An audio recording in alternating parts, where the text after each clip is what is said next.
Alrighty.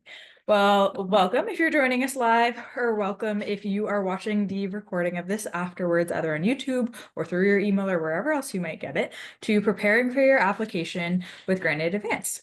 So my name is Mariel Starrett. I am an education and career specialist here at Granite Advance, and I absolutely love my job, although it can be a little bit hectic this time of year with both the admissions process and the financial aid process for 2- and 4-year college students being in full swing. So I know that process feels just as hectic for you all, and hopefully I can help you go through a few tips and tricks on how to prepare for your common application that way, or your other non-common applications. So if you have school specific or otherwise, that way you can feel prepared and have a little bit of peace of mind in this kind of busy season. Alrighty. So before we dive in, I want to go over a little bit what the application process looks like. I call it the process. Sometimes I look at it as a cycle, and I know it can be, oh my gosh, it's never ending. Why is it a circle? I wish it was just a line. But certain students might apply to different types of colleges at different points. So maybe you're applying to some schools early, maybe you're applying to some regular, rolling, whatever it is. That way you're kind of doing this in stages. And it might kind of rinse and repeat, or maybe you do this once and it is a linear process. But I think that even after you've hit submit on those first couple of applications, it can be helpful to kind of like mentally reevaluate and kind of go through this process a little bit, at least reflecting, to make sure that you've kind of hit all of the boxes that you want. So for tonight, we're going to focus on some of these first few steps, from building your list all the way through drafting your application. And we'll touch a little bit on how to review your application. But we're going to focus mainly on that preparation piece. We have another session next week on reviewing your application. So before you hit that submit button, as well as reviewing your college essay. So if you want more tailored content on either of those, depending on where in your process you are, come back next week and we will have those for you. Or if you're watching this after the fact, then check out our YouTube page and maybe they're already up. So making sure that you double check on any of those. And I say where you are in your process, because it is going to vary. Some students have already had deadlines where they had to have their applications in by now. Some students are looking at deadlines that are in January or February. It's like, that's a long way off.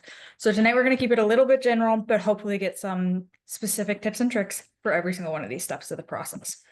So let's dive in with those first few on how to prepare to apply. So the first step of any good college application process is reflection and building out your plan. So in the college application process, this looks at building your college list, right? So how do you look at the thousands of colleges that are available to you in the United States and say, or abroad, and say, okay, how do I know which of these schools is going to be a good fit for me? You want to start reflecting. What are the things that you know about yourself so far? What type of classes do you really enjoy? Are you a hands-on learner? Are you a little bit more laissez-faire? Do you want to be in a lecture hall that has 400 kids in it? Or do you want to be in an anatomy lab where you're actually cutting into a body to see the different parts? I know the school that I went to had a cadaver lab and it was pretty freaky. So not my cup of tea, but luckily for me, it was a liberal arts school. So I was able to say, oh, I have friends who are really into that, and I can find out what kind of gets them excited about all that, but I can also follow what I want to study and be passionate about that. So think about kind of those experiences. What are you looking for out of your college experience? Do you want to live on campus? Are you looking at a 2-year school, a 4-year school, and maybe a mix of both of those options somewhere else?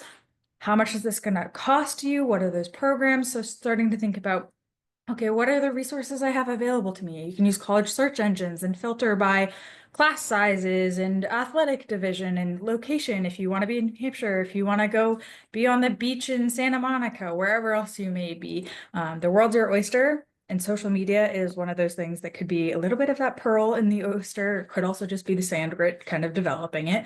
But you have lots of information at your disposal about all of the schools that you are looking at. So start taking them and using that to say, okay, what do I know about the school? What do I know about myself? What's my non-negotiable? The thing that's saying, like, this school that I'm going to has to have this thing. For me, it was, I had a very strict budget. So that was the most important thing to me. I wanted to keep my educational debt as low as I could in order to graduate and meet that goal. That was my non-negotiable. So I knew I had an exact number in my brain. I said, if it costs more than this per year after all of my financial aid, I'm not going there. Maybe your non-negotiable is it is on the beach because you want to be a marine biology major, or maybe it has to have a really great theater program, or your non-negotiable, maybe it's something like, oh, I already know who my roommate is going to be there. That way I have at least one established friend, because I know I'm more of an introvert, and it'll be helpful for me to kind of be on the coattails of an extrovert so I can adapt and build out a new community here. Or maybe it's they have extended learning opportunities or internships or any of those things. When you're thinking about building your list, you also want to infuse balance onto that list and kind of preserve your options so that come when you've gotten all of those acceptances, and I know you're going to get a lot of them because you're here and you're preparing and you're doing well, and I want to infuse that confidence in you, that you can kind of choose your favorite from those. You can say, okay, I have lots of options, and now I have ranging academic rigor. I have ranging financial aid offers. I have ranging school sizes and social settings and things like that. If you want to learn more about building your college list specifically, we do have another one of these webinars on that. It should be posted on our YouTube channel as of now. I think it's called Finding Your Best Fit or Connecting with Colleges or something along those lines. So just kind of scan and see. We'll talk a bit more about what all of these words kind of mean in there. But why I say it as part of your application cycle is A, you want to know the schools you're applying to, and B, you want to have that list organized in a way that you can add more variables to it. So when I'm thinking about my college list and I'm thinking about academic fit, maybe I want to put a column on my list of, do I think that this school, based on the resources that I have available to me and talking with my school counselor, is a target school for me, or this is their class size because that's important to me, or they have an internship opportunity, or it's in this location. For financial, do they offer financial aid? What forms do they need? What deadlines are those forms by? For social, what clubs and activities do they have that I can continue on while I am in school? Think of things like that. Most importantly, you're going to want those admission deadlines and those financial aid deadlines, and then anything else that's important to you. When I talk about admissions deadlines, there's quite a few options available to students. So you have some of those early deadlines, some of which have already passed, some of which are rapidly approaching, some of which are in December. Those come in the form of early decision and early action. Early decision is a binding contract that you are saying to that school by submitting your application that it is a commitment to go to that school if you are accepted. So say I really want to go to Awesome University, and I've already looked at Awesome University's financial aid, kind of using their net price calculator. I've talked to their financial aid office and I've looked at their scholarships, and I said, okay, I've talked to admissions and I think I'm going to get this merit scholarship. And I know that I've worked at my summer job and I can pay $2,000 towards my tuition for the fall or whatever else it may be. And I know that I've been on campus, I've toured, I've had a real great relationship with the admissions counselor, and I've kind of, okay, I feel really comfortable. I really want to go to Awesome University. I think I can get in and I think I can afford it. Then maybe you apply early decision. That will consider both early decision and early action will consider through your junior year grades. So when they look at the transcript that you add to your application, it's going to be freshman year, sophomore year, junior year. If you think that that is a good representation of who you are academically, this might be a great option for you. If you think, wow, I had a dip in junior year because of XYZ, and I feel like I can really come back strong this fall. And I think that, it's November now, I've done it, right? You've already gotten your quarter grades, and maybe you're saying, okay, I'm on track to finish really strong. And I think that that will really help my decision. It'll really help my maybe your merit aid package, things like that. If your GPA is really going to swing in one way or another, maybe you want to consider something like regular decision. Benefits of those early decision and early action is that they might have slightly higher admission rates or more than slightly higher admissions rates. Early action is different than early decision because you can apply to multiple schools early action because it's not that commitment. Instead, it's just saying, okay, I've polished up my application, I'm ready to go. My junior grades represent me academically. And maybe you want to hear some decisions back before December, right? And you can apply to one school early decision. Maybe you apply to 2 schools early action, and maybe you're applying to 5 schools regular decision, or maybe one of the schools on your list only offers rolling admission, or you might have had some direct admissions offers too. So let's talk about what some of those other ones are. Regular admission decision is a hard deadline, just like the first two. but it's no commitment, just like early action, and it will look at your senior year grades. This is a good time to note that even if you apply early, they will probably look in mid-year for a grade update, as well as they'll ask for a final official transcript near the end. So making sure that you kind of stay off the senioritis train and making sure that you keep up strong academic merit and does demonstrate everything that we all know that you are capable of. Regular decision is the most common applicant pool. That's why we call it regular. Students are typically applying these days to 6 to 10 schools. So that's enough to preserve their options, but not so many that they're getting overwhelmed. If you're applying to a highly competitive or selective program, maybe apply to a few more. If you are applying to schools that you absolutely know that you are getting into based on whatever resources you have available to you, maybe you're applying to fewer schools, or you say, this school is the only one that's going to meet my non-negotiables. Maybe that is the school for you, but you have some other plans and pathways outlined and ready to go in case you don't get into that school or the financial aid package doesn't work out the way that you want it to. Rolling admissions has no set deadline. There's no commitment like you would have with early decision, and they use your current grades. So whatever the grades you have when you submit, those are the grades that they're taking in. Rolling admission is nice because technically 2 days before class starts, you could apply and get in. It would be pretty hard to get your financial aid package, your admission application reviewed, and all of those things, your shower caddy picked out, all before, 2 days before classes start. So I encourage students to apply whenever they are ready. Or again, if you're applying to a highly competitive program in a rolling admission school, applying nice and early because rolling admission is typically first come, first serve. They're reviewing the applications as they come in. Direct admissions is something that we have seen a little bit more of. If your school uses something like Naviance or Zello or Score, or you took your SATs and all those numbers are held in a database somewhere, schools may offer you what we call direct admission. So that's a conditional offer before you even apply. You don't have to apply, where they say, hey, based on your scores, you look like you'd be a great candidate for our school. If you can A, back that up, and B, you want to be here, congratulations, you are now a member of awesome university. It is conditional. You do have to prove these things, but it can save students some time and energy on that actual application. There's even a little bit of info on that on the Common App. So some folks are going, okay, well, what is this? It's just information on the type of program. Next part of this process, know your deadlines. So you know what cycles you're applying to, when you're applying to these schools. So you know, okay, this is the school I'm applying early decision at. This is the school that I'm applying early action. These are the ones I'm doing regular. This school only has rolling. And maybe these schools have hit me with direct admission, right? So you've got that kind of plan. Now you want to know what your deadlines are for these schools. You want to know what your deadline is because those early action, early decision, that's going to be an earlier deadline. And some of those schools require financial aid to be submitted at the time that you apply. And some will have a longer financial aid deadline because admissions and financial aid are different offices. Sometimes they talk a lot to each other and sometimes not so much. So being on top of not only what their admissions deadline is, but their financial aid deadline. And if they have a financial aid deadline, what forms are they taking in? Is it the FAFSA? Is it the CSS? Is it something institutional? And when are both of those, or one or the other, when are they due? When you think about your deadlines, it's not quite like your high school paper where if it's due tomorrow, you're writing it at 3 a.m. The best applications are a true representation of who you are. So they're authentic, they're thoughtful, and they show that you're college ready and there's time put into them. I like to say, try to apply 3 days before the deadline at the latest. That way, in case they need recommendation letters or there's a technical glitch or any of those things, you know, okay, I've got a little bit of wiggle room before that deadline. And then you have some time to reflect and say, okay, I've planned well. I knew what this deadline is.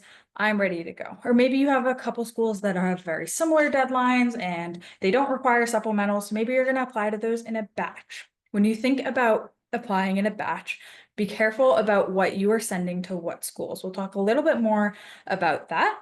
But as you prepare for these deadlines, this kind of first starting line is to create all of your accounts. So creating your studentaid.gov account, creating, if you need it, your CSS profile account. If you didn't already take your SAT, if you did take your SAT, or AP exams, your College Board account is the same one for your CSS.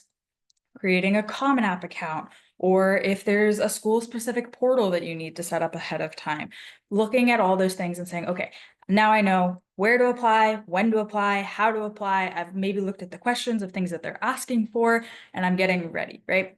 You want to allow that time for corrections, and you can apply in those waves. So you can say, okay, I'm going to apply to 3 schools this week, and then I'm going to take a little bit of break. Maybe I'm going to write some supplementals. Maybe I am just going to really enjoy my sport that week, or whatever else it may be. And then say, okay, now I'm going to apply for these schools. Or maybe you take a day off of work to apply to schools. That way you're saying like, okay, I know that I'm going to take 2 days off of work, one in January, one in November, because I'm going to apply to X amount of schools on this day and X amount of schools on this day. And I want to make sure that I've got enough time to deal with any tech glitches, to give another final review, and just double check everything. That way I can be really thoughtful and intentional instead of rushing this process. Unlike your English paper, if you miss a hard deadline for a college, so anything other than rolling admission, you can't submit late usually. You need to submit your application before the deadline, and you need to make sure that they have all of their required materials before that deadline. So especially when you're thinking about things like recommendation letters, making sure you're asking for those things nice and early. And speaking of, what else do you need to apply? So typically, schools will ask for these items. They might ask for all of them. They might ask for a few. They might ask for 1 or 2. They might ask for none of them, although I find that highly unlikely. But some of those things include your transcript, which is an official record of your academic merit in high school. These are the classes you took, the grades you got in them. You might have a school profile sent along with your transcript. This is typically sent through your school's school counselor, and shows, you typically want it to show that little upward trend and progression of your grades. It said, okay, I got to high school, I got my footing, and then sophomore year, I maybe took 1 class that was different, and then junior year, I really pushed myself, and then senior year, I like got my own, and I knew what I was up to, and I had my study tactics, that sort of thing. The next thing that schools are going to be looking at is your essay. I have used the word authentic in your application millions of times when I talk about it. Your essay, to me, is your handshake, right? That's your, okay, the smile on your face, the expression, you're putting your hand out, and you want it to be a strong, firm handshake that says, okay, hi, I'm Marielle, and I am confident in the fact that I am Marielle, and let me tell you who I am, and let me tell you that in a way that is authentic to me, right? This can be creative, this can be analytical, if you're an analytical person. I've read a lot of really cool essays recently. I read one on the different types of chemical bonds and how it relates to the relationships in their lives. I've read one on what I would say to my 16-year-old self and my 22-year-old self if I was given the opportunity, or we've seen great essays on all sorts of different things. They can just be a simple story, as long as they're telling you something, telling the admissions reader something about who you are, a little bit about what you do, but really your values, your experiences, and what you're going to bring to their college campus. What you do is going to be a bit more transparent in the activities list. So the activities list is something that students are saying, okay, like I did these things, I'm going to write the things. You have characters in your activities list that can be used very valuably. So right now, as you're preparing for your application and kind of getting these things ready, you want check with your school counselor to see what your process for requesting your transcripts are and how those are sent. Check over your essay, make sure it's nice and drafted. It should be 450 to 650 words. If you want some more tips and tricks on that, we've got tons of resources on our website, on our YouTube channel, and we've got that webinar next week on evaluating your college essay so you can get those final checks. And then you want a list of all the activities that you've participated in since freshman year of high school. And if you've been doing something like Boy Scouts since you were 4 and you continued it into your freshman year and sophomore year, then you can obviously put that you've been doing it for that amount of time. But you want to be putting anything and everything that you've done outside of the classroom. So this can be things like work, this can be family responsibilities, this can be clubs, this can be sports, this can be research, this can be really detailed hobbies that you've gotten into. There's space for all of that on your Common App. So making sure you're reflecting on what you've done outside of the classroom in the last 4 years, and then start reflecting on what you brought to that environment and how you changed it and the impact you left and what that environment has taught you and what you can share about that experience. Next piece of the puzzle is letters of recommendation. You're going to want to ask a few teachers as well as probably a school counselor to write you letters of recommendation. If you have somebody else in your life that's a really big part of your life, you can ask them. Different schools are going to ask for different numbers of letters of recommendation as well as where those are coming from. So some schools are going to say, okay, I want to see a counselor letter, I want to see a teacher letter. Some schools are going to say, I want to see 4 letters, probably not. And we don't care who they came from, right? So making sure that you ask nice and early and you prepare that teacher, that counselor, that mentor in your life by saying, okay, I would love if you would do the honor of writing me a recommendation letter, maybe highlighting these specific things. And now that I have my activities list, here's a kind of helpful hint sheet on all the other things that I've been doing outside of you and I's conversation. The other piece of the puzzle is those test scores. So AP, IB, SAT, ACT, alphabet soup, all of those test scores.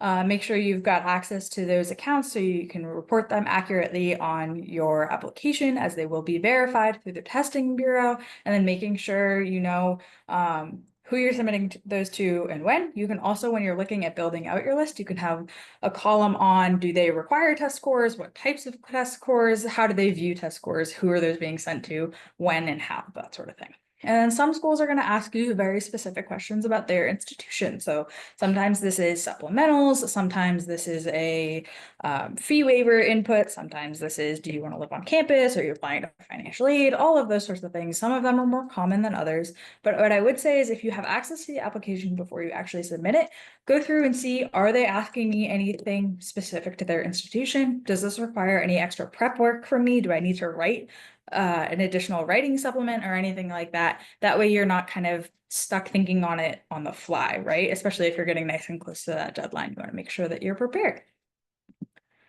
So then once you've got all your materials gathered, you've got your list, you know when you're going to apply, you know where you're going to apply, you know how, you've got everything ready to go, then you actually start to write your application. And the first step of that, of course, is to draft your application. And when we think about drafting your application, it's intentional that the word draft is used, right? It's just like your essay. You're not going to do it in one sitting and you're going to want to come back to it, right? You're going to want to say, okay, I did this piece today and I felt really good about this piece. And then tomorrow I'm going to do this piece, or in 2 days I'm going to do this, or maybe I'm going to do half today, half tomorrow, and then I'm going to have 1 day per school for their school specific supplementals and all of those things. And then 1 day where I'm going to look at it all holistically and make sure that it is complete so that all those required sections are filled in, or else your application might not be sent to processed properly.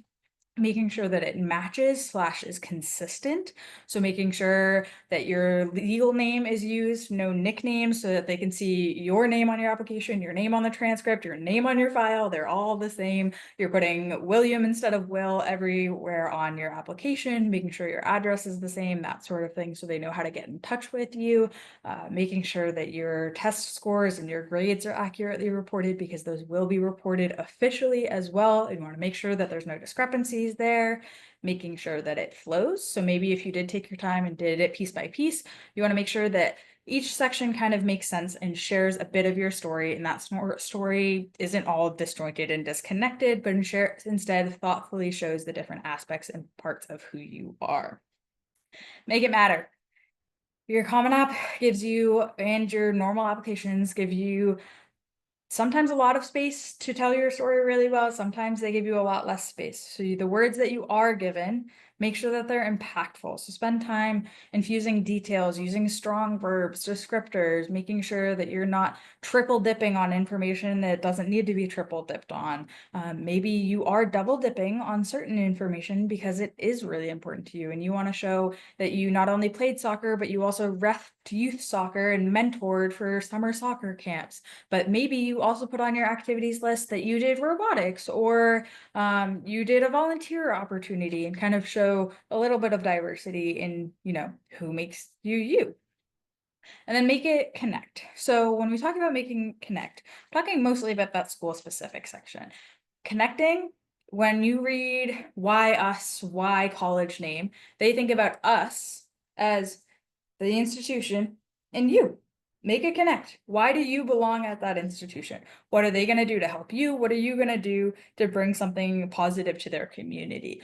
How does that connect to the story that you've told in your activities list, the story that you've told in your honors and awards, the story that you told in your essay, in your classwork, and all the other things that you've done to kind of prepare for this moment in time. So make it complete, make it match, make it flow, make it matter, and make it connect. And I know that sounds pretty cheesy when you read it all out like that. And then that last step is to edit your application, right? Come back next week, we'll talk more about this. But some tips and tricks right now, using that preview feature, especially on your Common App, so you can see how your application is being pulled into to an admissions reader, making sure you maybe get a second opinion from somebody so they can double check for spelling, grammar, etc. That way you didn't miss anything, especially if you've been looking at your application for a long time. It gets easy to kind of let the brain fog win. And then check your writing, check for things like spelling, punctuation, grammar, capitalization. Did you use the right name everywhere? All of the things that we just talked about. Did you use semicolons properly? Did you use dashes, hyphens, whatever else it may be? And then double checking, especially if you're getting the brain fog, if you're including your test scores on your application. So especially on the Common App, your test scores are listed in the Common section. So if you send a school-specific application out, while your test scores are in the Common piece and you didn't want that school to see your test scores, you now run the risk of them seeing them depending on how they handle test scores. And even if they are test blind, they're human. So sometimes they see it and it's kind of implicit bias that's built in. So making sure that if you don't want a school to see your test scores and they don't need your test scores, that you take the extra time to go back to the Common section and remove them completely. Sometimes it might be helpful to have those jotted down on a Post-it note somewhere or in a Google Doc or a note on your phone. That way, when you're kind of applying in waves, you can say, okay, this is what the scores are. That way you don't have to go looking and logging into your portal every single time. So we're back. I told you I try to keep it short and I think we did okay. So tonight we went over, you got to start with your application cycle, your process, right? And it depends on your waves of where you're sending your applications. You want to build out that list, making sure you're preserving your options, you're thinking about the things that matter to you. Then you choose your type of admission depending on things like, are your grades ready? Is your application ready? Are your junior year grades gonna tell the story that you want them to tell? Do the admissions rates really vary that much that you want to prioritize sending in this application during this wave? Those types of things. Then once you know how you're going to apply, make sure you know where that application is, check those deadlines, get everything ready, gather all those materials, sit down and draft. The first draft is going to be the hardest one because then once you're applying to more and more schools, especially on things like Common Apps, you'll get used to the process. You might already have that information somewhere and then review all of that information and then hit submit, start sending in those applications. I had a student say to me, a couple days ago, and she came and she was like, I'm not overwhelmed. Should I be overwhelmed? Everyone said that this would be a really overwhelming process, and I feel like I'm very calm. This student had been planning, right? So give yourself the luxury of saying, okay, I've spent the time and energy on this. I know that it's good. I know that it's reflective of who I am. I know that I've really put time and attention into my kind of first introduction to college, and I feel ready so that by the time you do hit submit, it can be a bit of a peaceful experience. It'll be a little bit jittery, probably, and that's okay too. Sometimes jitters are a good thing, but you want to make sure that you're feeling prepared to actually do that. How can we help with that, right? We can help with events. So a lot of our New Hampshire-based schools are hosting what we call Apply NH Days. That is an event that we help host. It's our event where we come into your school and we can help you actually look at your application. We bring in new fee waivers for those New Hampshire-based colleges, anything from UNH, Keene State, Plymouth, Dartmouth, Colby-Sawyer, St. A's, SNHU, all the New Hampshire-based schools, CCSNH, all of those, we have those fee waivers for. We come in, we'll help you look over your application. We can answer specific questions, anything like that. We also have lots and lots of upcoming and past webinars that have details on different parts of the process. So like I said, next week we're doing evaluating your college essay and evaluating your application. So maybe once you have those drafts ready and you're thinking, okay, I think I'm in good shape, what are the things that I want to be thinking of before I hit submit so that I can feel confident? If you would like to sign up for the evaluating your application webinar, that top QR code on the right side allows you to register for that. Again, that's November 10th at 6 p.m. And then if you're more of a one-on-one kind of person or you want to ask questions, by the way, if you have questions, start typing those in the Q&A now. we can help you in appointments, right? You sit down with one of us, either virtually or in our office in Concord, and we can answer any and every question, well, mostly every question that you have. We have exploring future options. That's a bit of a catch-all for us. So if you've got questions about your college process, your journey, all of those things, we can help in that. Or if you want us to sit down and actually review your specific essay with you, we also have college essay review appointments that can be really helpful.